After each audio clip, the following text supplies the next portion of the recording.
Hello guys, খুব সুন্দর একটা জায়গায় আসলাম, হঠাৎ চোখে পড়ে গেল। যদিও এটা আমার এলাকার, কিন্তু আমি অনেক দিন দেখি নাই। এই যে একটা পাকুর গাছ দেখা যাচ্ছে, গাছটা অনেক অনেক সুন্দর। দেখেন গাছটা কত সুন্দর। আর এর চতুর সাইড বাঁশ, খুব সুন্দর। এই সাইডটা আছে ফসলি জমির মাঠ। গাছটা একটা ছাতার মতো। তো এখানে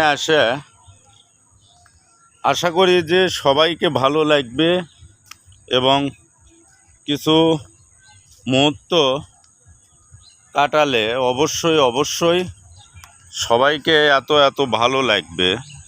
আমাকে অনেক ভালো লাগছে অবশ্য। তো আশা করি যে আপনাদেরকেও ভালো লাগবে। এইটা মমাইন পার্কের প্রথম গেট দিয়ে ঢুকে সোজা পূর্বর দিক আসেই অল্প একটু, এই কত হবে, এই 300 গজ সামনে আসে। ধন্যবাদ। যাদের মন খারাপ লাগবে তারা অবশ্যই এই জায়গায় বসবেন। আর ভিডিওটা কেমন লাগলো অবশ্যই আপনারা কমেন্টে জানাবেন।